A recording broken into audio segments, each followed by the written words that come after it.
ఓం గం గణాధిపతయే నమః. హాయ్ అండి, అందరికీ నమస్కారం. మనం ఈరోజు ఈ వీడియోలో ఆగస్టు నెల చివరి వారం నుంచి ఈ రాశుల వారికి అదృష్టం, ధనవృద్ధి, కార్యసిద్ధి జరుగుతుంది. ఇందులో మీ రాశి ఉందేమో చూసుకోండి. ఈ వీడియో కనుక మీకు నచ్చినట్లయితే లైక్ చేయండి, షేర్ చేయండి, సబ్స్క్రైబ్ చేసుకోండి. ఈ వీడియో లాస్ట్ వరకు స్కిప్ చేయకుండా చూడండి. ఇలా చేయడం వల్ల ఈ వీడియో మరికొంతమందికి రీచ్ అవుతుంది. Please subscribe me, support me. Thank you for watching. ఈ ఆగస్టు చివరి వారంలో కుజుడు రాశి మారనున్నాడు. మిథున రాశిలోకి ప్రవేశించనున్నాడు. దీనివల్ల కొన్ని రాశులకు లాభం చేకూరనుంది. కుజుడు మిథునంలోకి ఎప్పుడు ప్రవేశిస్తాడు, ఏ రాశుల వారికి మేలు జరిగే అవకాశం ఉందో మనం ఇప్పుడు తెలుసుకుందాము.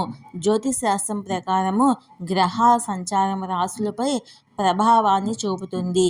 ఈ ఆగస్టు 26వ తేదీన కుజుడు మిథున రాశిలోకి ప్రవేశించనున్నాడు. ఇది కొన్ని రాశులకు లాభదాయకంగా ఉండనుంది.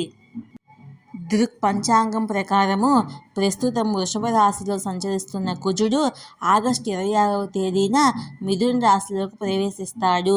అప్పటి నుంచి అక్టోబర్ 20 మధ్యాహ్నం వరకు మిథున రాశిలోనే కుజుడు సంచరిస్తాడు. మిథునములో కుజుడి ప్రయాణము కొన్ని రాశుల వారికి మేలు చేకూర్చనున్నది. మీనరాశి.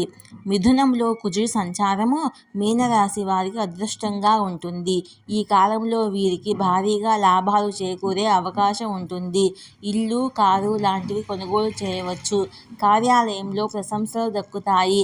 అదనపు బాధ్యతలు వచ్చే ఛాన్స్ ఉంటుంది. మునుపటి కంటే ఆర్థిక పరిస్థితి మెరుగుపడుతుంది. పూర్వీకుల ఆస్తి రావాల్సి ఉంటే అది దక్కే అవకాశాలు ఎక్కువ. ఈ కాలంలో వీరు ఆరోగ్యం పట్ల మరింత జాగ్రత్తగా వ్యవహరించాలి. తులారాశి. ఈ కాలం తులారాశి వారికి కూడా కలిసి వస్తుంది. చేసే పనుల్లో ఎక్కువ శాతం విజయాలే దక్కుతాయి. ధన సంపాదనకు కొత్త మార్గాలు లభించే అవకాశాలు ఉంటాయి. ఎక్కువ సార్లు అదృష్టం వరిస్తుంది. కొన్ని విషయాల్లో అదనపు లాభాలు కలగవచ్చు. ఆధ్యాత్మిక కార్యక్రమాల్లో పాల్గొంటారు. మేషరాశి. మిథున రాశిలో కుజుడు సంచారము మేషరాశి వారికి కలిసి వస్తుంది. ఉద్యోగస్తులకు జీతం పెరిగే అవకాశం ఉంటుంది. పదోన్నతులు కూడా దక్కొచ్చు. తోబుట్టువుల నుంచి సహకారం పెరుగుతుంది. విదేశాలకు వెళ్లాలని ప్రయత్నించే వారికి మంచి ఫలితాలు ఉంటాయి. శత్రువులపై విజయం సాధించే ఛాన్స్ ఉంటుంది. ఆదాయ మార్గాలు కూడా పెరుగుతాయి. ఈ వీడియో కనుక మీకు నచ్చినట్లయితే లైక్ చేయండి, షేర్ చేయండి, సబ్స్క్రైబ్ చేసుకోండి. ఈ వీడియో లాస్ట్ వరకు స్కిప్ చేయకుండా చూడండి. Please support me, subscribe me.